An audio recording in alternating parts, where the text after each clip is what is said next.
The views and opinions expressed by the guests and contributors on Conklin and Company are not necessarily those of 13 ABC. Now, Conklin and Company continues with Take 3, commentary and analysis from our panel of political contributors. And this morning joining us is Tom Troy, the political reporter with the Toledo Blade. Tom, earlier in this program we had Anita Lopez on. Your newspaper, I think it was last Sunday, had run the article on the media interview form. Right. Is that really a big deal? Do voters care about that, or is that sort of an indication of a candidate who is programmed? Well, I would think the auditor should be able to spin it a couple ways, and she did try to spin it as she's somebody that's trying to run the office, set the tone, set the rules there. But there's such a thing as going overboard in seeking to be prepped on these interviews. And I've been dealing with the auditor for a couple of years now, even before she was running for mayor, and I've run into this tendency on their part, on her office's part, to say, well, what's the interview about, and what are you going to ask, and what's your deadline, and who else are you talking to, and what are you going to say? And at some point, you just say, I'm not answering any more of those questions. The topic is thus and such. Is Anita available? And generally, she's been available. Well, you talk about the mayoral race.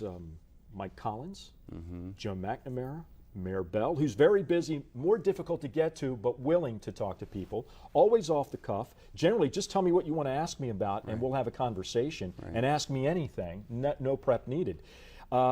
Is Anita's style a little bit more inhibited, and that's one reason why perhaps she doesn't want to debate one-on-one? Well, there's a big difference between being auditor, not to minimize the job, she's got 125 people under her, but there's a big difference between being auditor, which the rules for the auditor's office are set by the state. You do what the state law says you do. There's all kinds of deadlines and things. As mayor, you have a freer hand. You set the policy, you make the rules, you decide how many police there are going to be, you decide what legislation you're going to back that week. Every week you send in a dozen or so new pieces of legislation. So you really don't have the luxury to spend a whole day being prepped on a single interview. You could be hit by half a dozen interview requests a day, or 2 or 3 times that many. I don't know. I was struck that she didn't want to interview Joe McNamara. Okay, fair enough. Maybe just the top 4 candidates, but she seems to want all 8 candidates in the mayor's race involved, and I would think you would want to take every opportunity against every single opponent. Is that a liability when there are 8 candidates, 4 of whom are top tier? Well, this is a nonpartisan race. A primary. This September 10th primary is nonpartisan. So it's not as if we have Democrats competing for the Democratic nomination. Joe McNamara would like people to think that, because he's really an underdog here. He's trying to get that second spot. There's a certain perception. I could be wrong. It could be simple-minded, conventional wisdom, but there's a perception that Mike Bell has enough electoral power to get through that primary and then battle it out in the general. So you assume Mike Bell gets through the primary, that means one other person does, and there's 7 people trying to be that person. Democrats are the biggest political bloc in Toledo. Common sense tells you it's going to be either Joe McNamara or Anita Lopez, unless something unlikely happens and Mike Collins is able to push through, or even more unlikely, Alan Cox.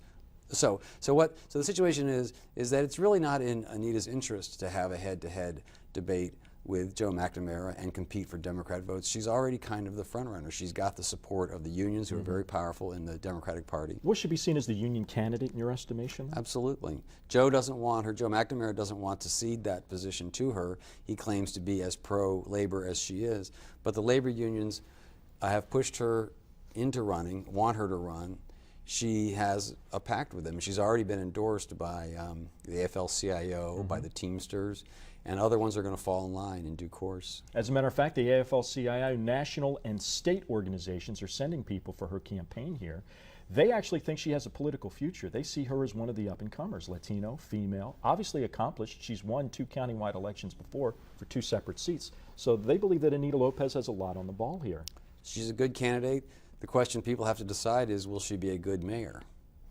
And one of the issues we talked about was public safety. She didn't seem to give an inch on Mayor Mike Bell actually hiring 140 officers, and seemed to blame the rise in crime, as I presume she sees it, on the mayor, this administration.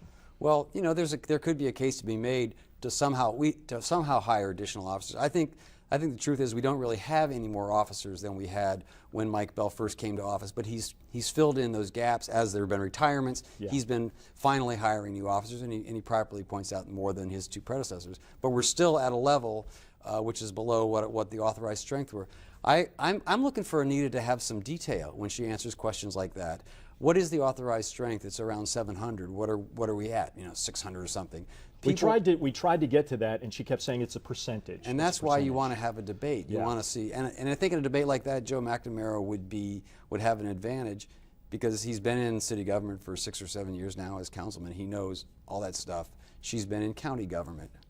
Well, it's going to be a fascinating race. There are 4 top-tier candidates. There are 4 candidates that could make things interesting. Right. Are we likely to see a full-blown debate? We have about 15 seconds. Well, there is going to be the forum that the NAACP is going to hold, and I'm hoping one of the television stations or all the television stations try to have a debate. I think those debates are great, and people love to hear all that kind of stuff talked about. Well, as you know personally, 13 ABC loves to have these televised debates. Maybe they'll have one, and we can both be on it. Tom Troy with the Toledo Blade, nice thank you so here, much Bill. for joining us on Conklin and Company this Sunday morning. Lee's back next Sunday morning. Thanks for watching us.